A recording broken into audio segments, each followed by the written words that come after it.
Ibu dan bapak-bapak sekalian, ternyata ngurus diri kita ini tidak gampang. Mengurus diri sendiri ini tidak gampang. Tapi kita ini dalam hidup kepinginnya itu tidak ngurus sendiri-sendiri, tapi justru ngurus orang lain. Padahal agama ini sebenarnya supaya kita ini mengurus dirinya sendiri sebetulnya. Nanti kalau kita itu meninggal, kita harus bertanggung jawab, maka kita harus bertanggung jawab itu kepada diri sendiri. Tidak ada yang menolong sebetulnya. Orang lain itu tidak bisa menolong.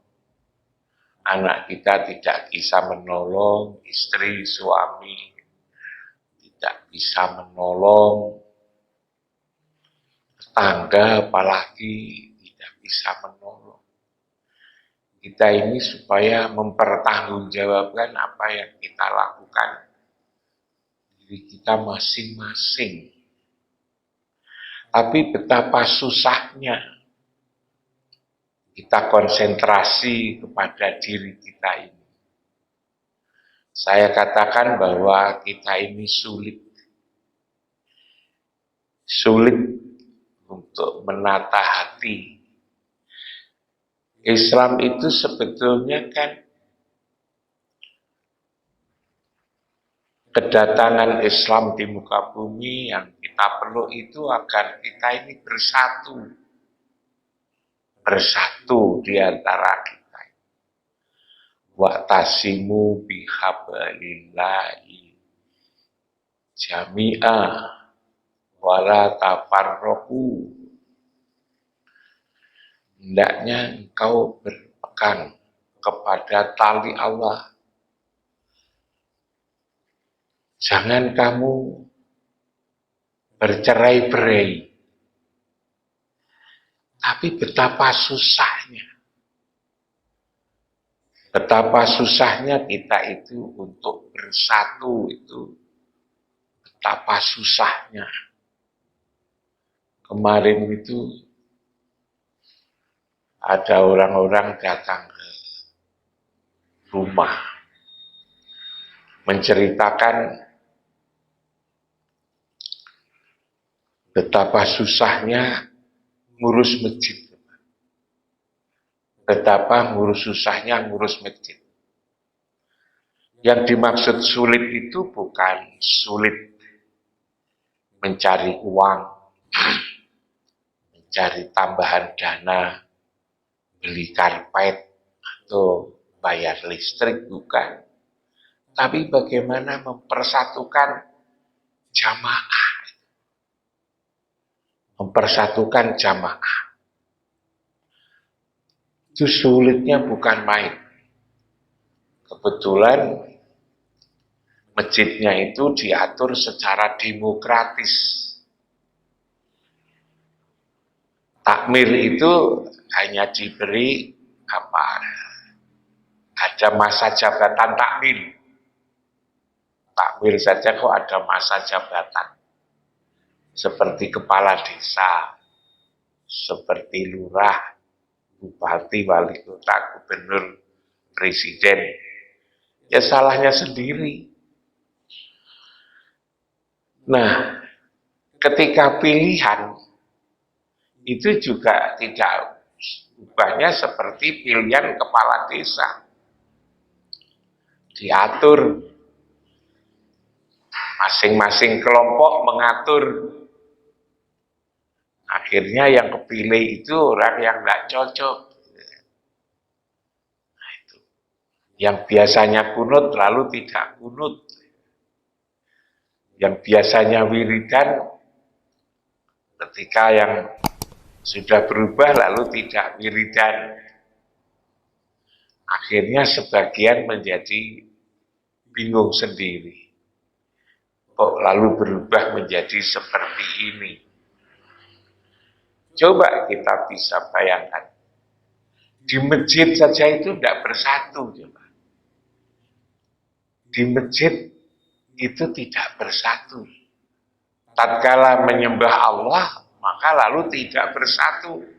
Apalagi di luar masjid. Ini kan menjadi aneh sebetulnya itu. Lalu bertanya, gimana kita bisa mengalahkan kelompok? Kalau nunggu pemilihan periode mendatang, rasanya lama katanya. Kan lucu coba. Oh, di masjid kok lalu dipakai untuk urus seperti negara, seperti desa, seperti kota, kabupaten gitu kan.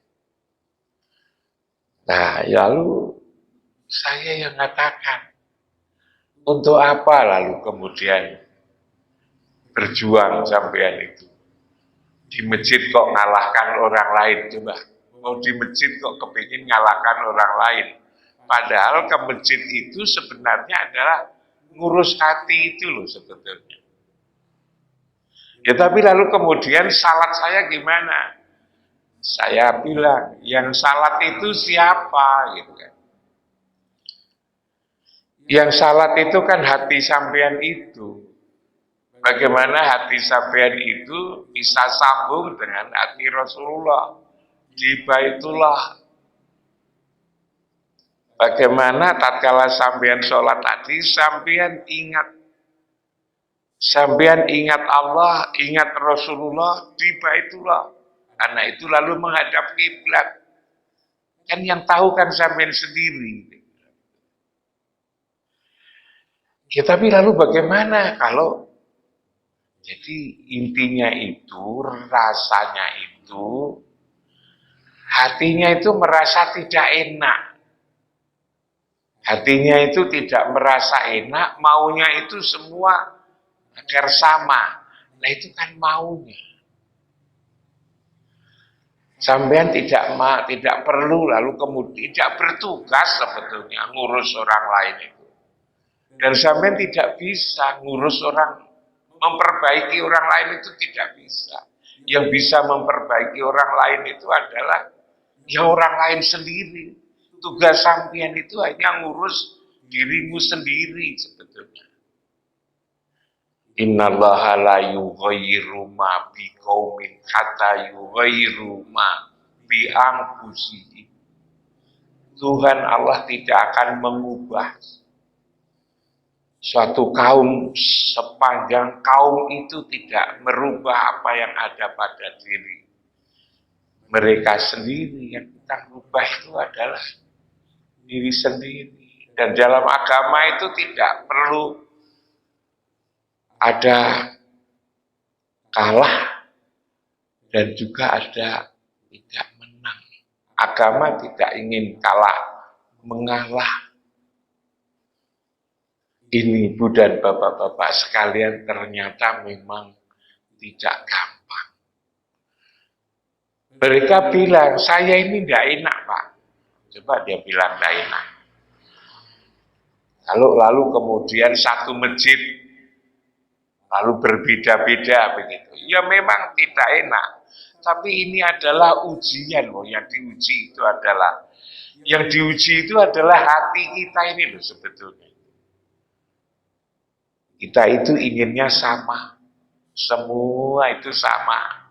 Tidak bisa sama itu tidak. Sama itu tidak bisa. Selalu berbeda-beda. Tapi bagaimana dengan berbeda-beda itu? Hati kita itu tetap. Jadi sebenarnya yang kita atur itu dalam hidup ini adalah hati kita masing-masing. Hati kita. Makanya lalu saya beritahu ada aga aduwika nafsuka allati baina jambaika, bahwa musuh yang seharusnya engkau kalahkan adalah musuh yang ada pada diri sendiri, bukan musuh kepada yang ada pada orang lain. Jadi sampean datang ke saya jauh-jauh ingin mengalahkan, ingin merubah orang lain, malah keliru. Mestinya sampean mengalahkan kepada diri sendiri. Kalau ingin menang, kalau ingin ngalah, sebetulnya yang Anda kalahkan itu adalah hawa nafsu yang ada pada diri sendiri. Coba kalau semua orang sudah begitu, maka lalu kemudian akan menjadi rukun. Nabi saja kan, Rasul saja kan juga mengatakan bahwa umatku nanti akan bercerai-berai, berpecah belah. Akan berpecah belah. Hingga menjadi 73. Jadi umat ini menjadi terpecah belah nanti. Menjadi 73. Semua masuk neraka. Kecuali satu. Siapa sang satu yang selamat tidak masuk neraka itu? Adalah yang mengikuti Rasul dan sahabatnya. Nah, siapa yang mengikuti ini? Itulah lalu kemudian kita dianjurkan selalu mengikut Rasul itu.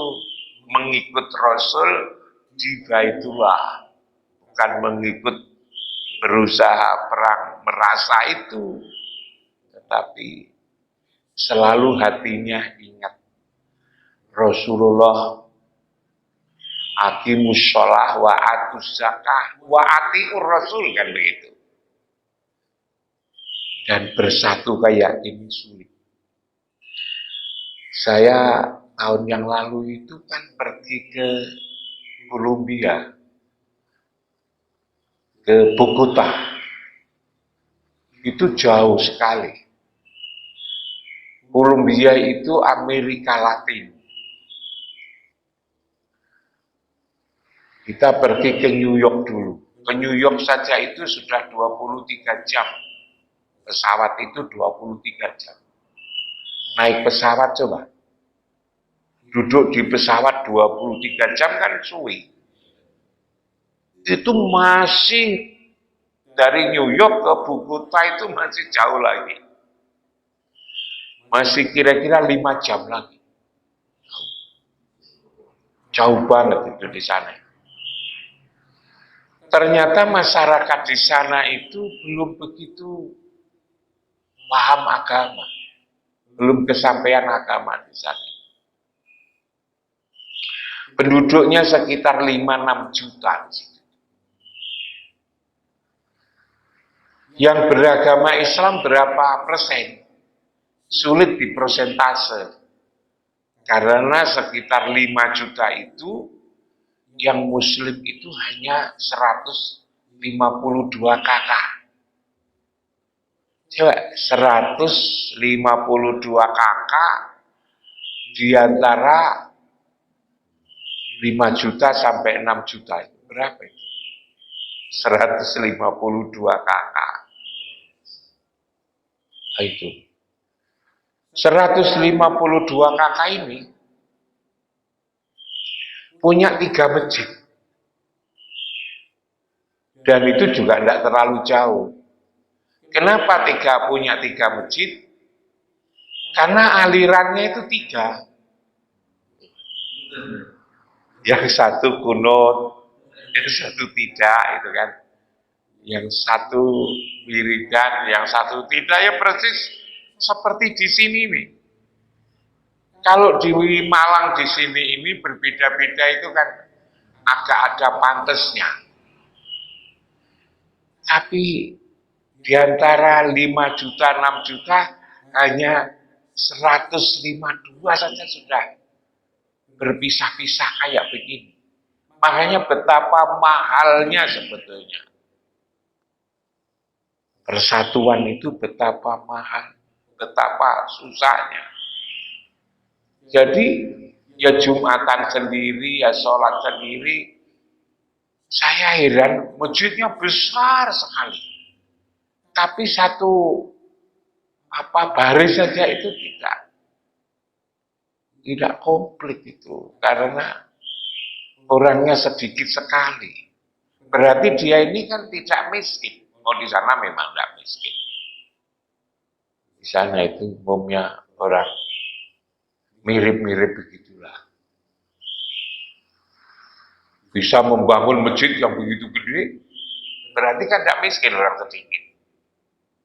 Tapi yang miskin adalah hati, tidak bisa bersatu. Padahal sehari-hari juga dengar watasimu bihablillahi jami'a itu dengar, wala tafarraqu dengar.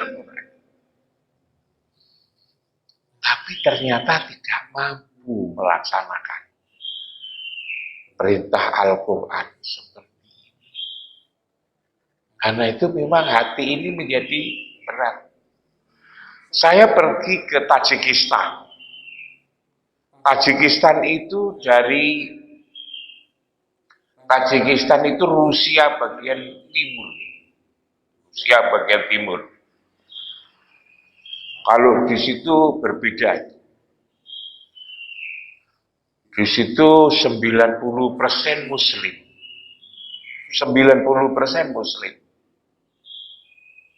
Tapi begitu nyampe di airport, turun di bandara itu dipesan. Jangan menanya soal agama. Jangan menanya soal agama. Mengapa?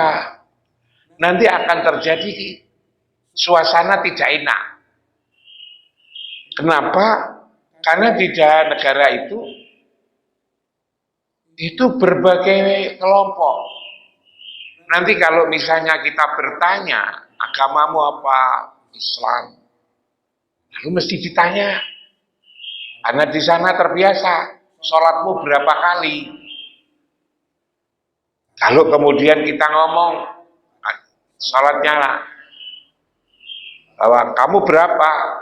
Saya 5 kali. Nanti yang dijak ngomong itu 3 kali, sudah ribut.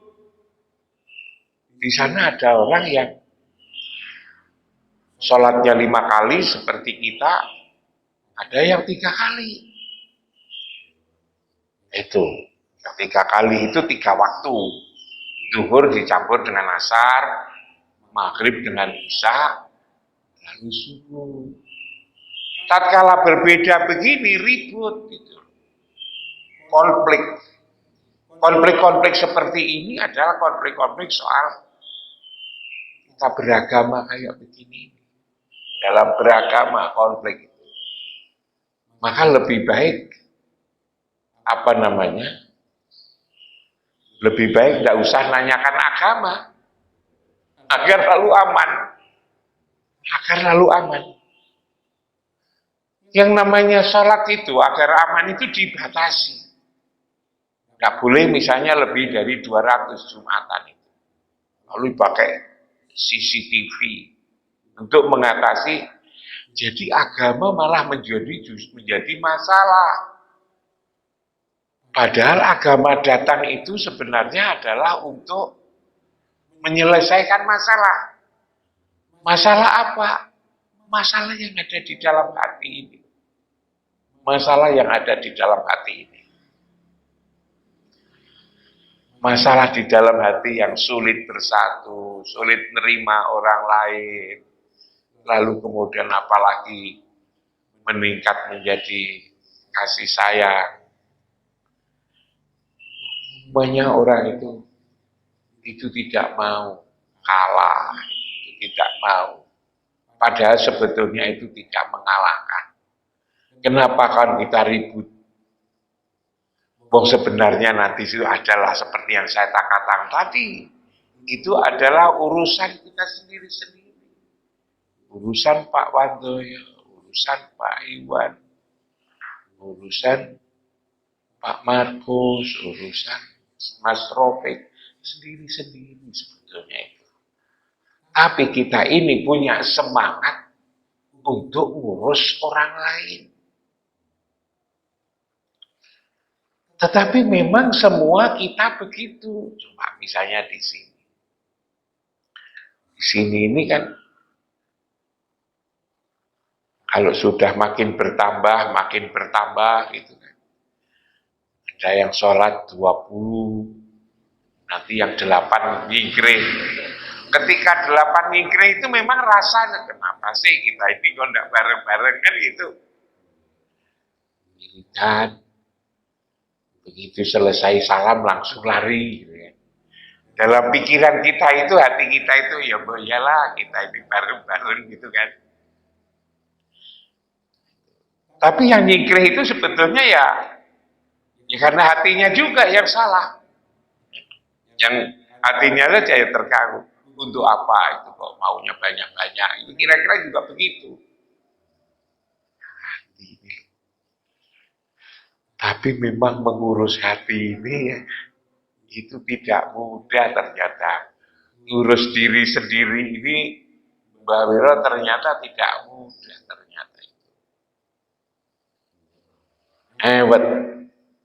Tidak tergantung kepada orang itu telah berpendidikan apa ya. Kalau sampean tidak tergantung kepada pangkat sampai jenderal pun juga belum tentu. Berpangkat jenderal bermental kopral. Katanya Mbak Wiro, pangkatnya dia sudah jenderal, tapi baliknya kopral wale katanya. Kopral dia maleh-maleh. Kelakuannya pangkatnya jenderal, kelakuannya kopral. Nah itu.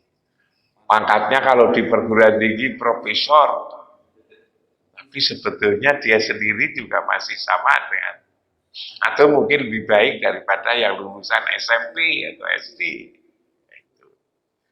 Memang ini persoalan agama.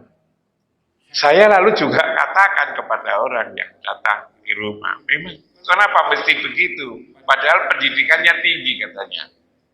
Yang berebut itu yang pendidikannya tinggi, yang berebut takmir, pengaruh itu. Pendidikan ini dalam soal agama tidak berpengaruh sebetulnya. Tidak berpengaruh. Tidak bisa kita lalu merendahkan orang lain. Kamu kapan ngajinya itu kan? Kamu mondok berapa tahun? Kamu sekolah agama? Tidak ada sebetulnya. Bisa jadi mondoknya bertahun-tahun, tapi kelakuannya tidak lebih daripada yang mondoknya hanya. Jadi tidak bisa sebetulnya lalu kemudian saling menghina. Bacaan kitab bukunya begitu banyak. Tidak ada. Tidak selalu yang bukunya banyak itu lalu kemudian mesti lebih bagus dalam hal beragama. Tidak mesti. Nah kalau sekolah lalu kemudian buku, kitab dan seterusnya tidak berpengaruh, apa kita tidak perlu sekolah? Ya perlu, masa lalu tidak perlu. Tapi perlu diyakini bahwa tidak selalu orang yang bacaannya, bahkan yang hafal Quran juga belum tentu loh hafal Quran, belum tentu. Apa lalu kemudian hafal Quran tidak penting? Hafal Quran ya penting. Tapi tidak selalu ini. Orang yang berpendidikan tinggi, orang yang mondoknya lama, bacaannya banyak, bukunya ini lalu dirinya hatinya menjadi baik. Tidak ada tentu. Tidak ada tentu. Agama itu punya petunjuk, agama itu. Dan siapa yang mendapatkan petunjuk, ukurannya bukan berapa lama mondoknya. Mendapat petunjuk bukan berapa lama sekolahnya. Untuk mendapatkan petunjuk bukan tergantung berapa buku yang telah dibaca. Tidak ada.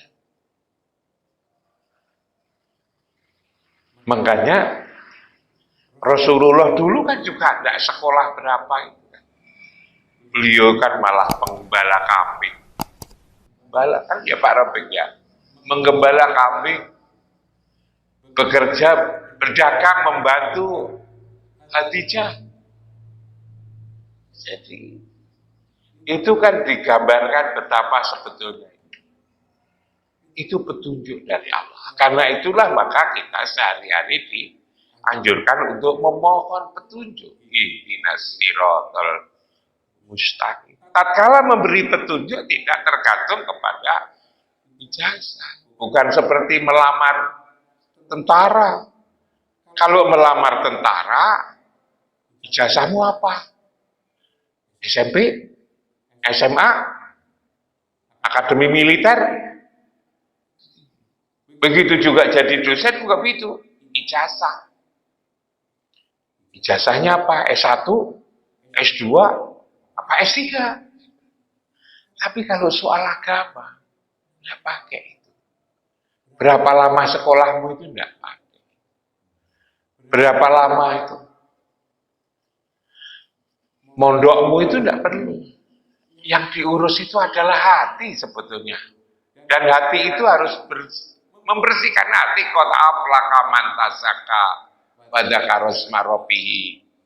Sholat, ingat. Dan sholat.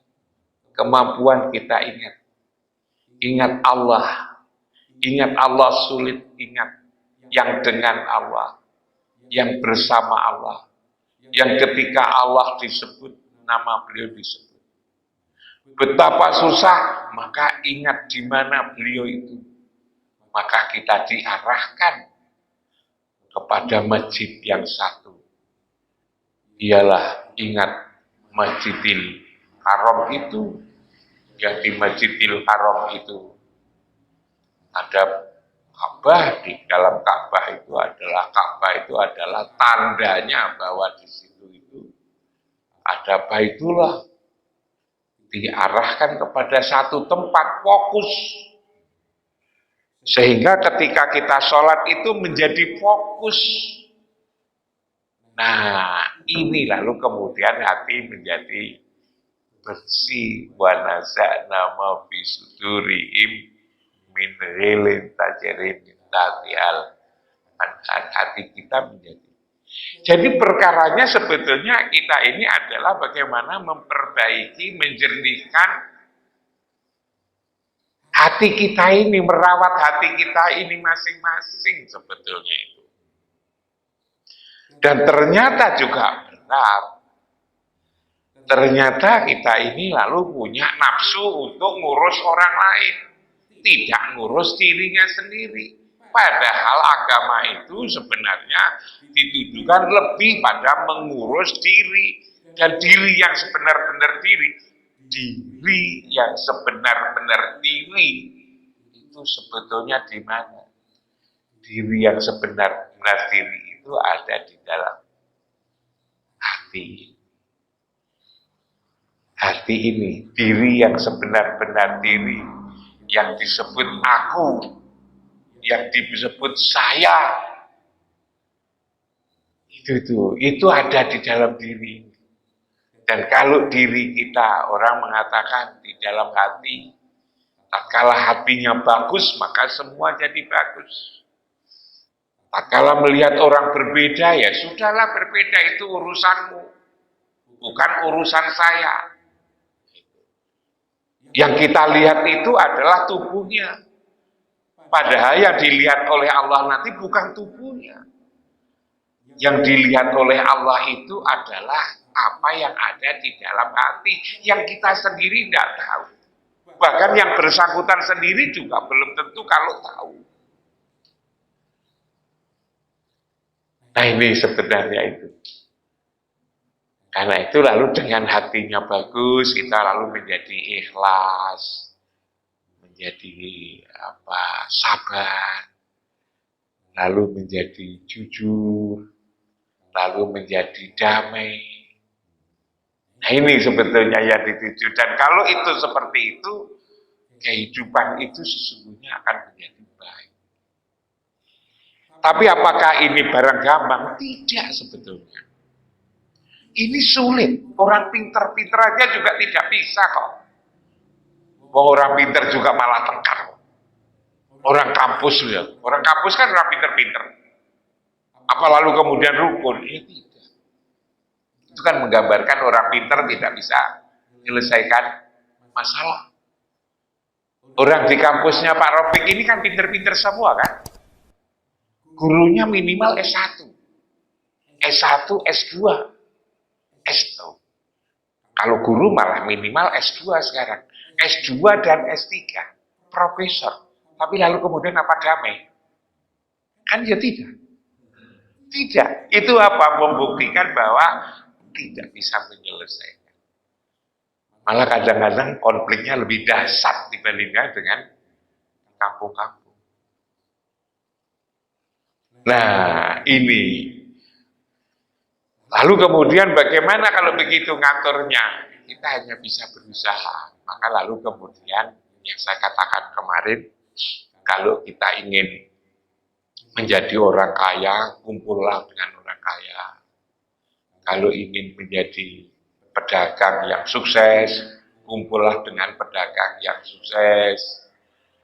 Kalau ingin menjadi orang pinter, ya kumpullah dengan orang-orang pinter. Kalau kepingin menjadi seniman yang hebat, ya kumpullah dengan seniman. Kalau ingin menjadi pengusaha, politikus yang hebat, ya kumpullah dengan politikus yang hebat. Problem kita dalam agama adalah bagaimana kita menjadi hati yang mulia, akhlak yang mulia kan? Agama kan untuk akhlak. Kumpullah dengan orang yang memiliki akhlak yang mulia. Yang memiliki akhlak yang mulia itu siapa? Rasulullah. Karena itulah innallaha wa malaikatahu yusholluna 'alan nabi ya ayyuhalladzina amanu shollu 'alaihi wa sallimu taslima. Kita sholat subuh kayak begini ini, kita ingin berkumpul, nyambung dengan Rasulullah. Nanti kalau kita sudah nyambung dengan Rasulullah, maka hati kita ini sudah otomatis menjadi bagus. Menjadi bagus itu sebetulnya adalah otomatis sebenarnya. Karena kita nyambung dengan hati Rasulullah. Itulah Ibu dan Bapak sekalian, renungan pada pagi hari ini.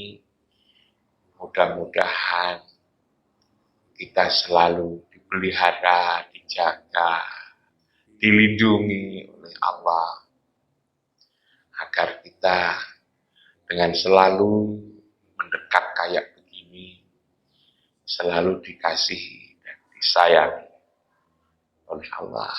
Dan dengan dikasihi dan disayangi itulah sebetulnya menjadi kunci kita ini selamat di dunia dan di akhirat.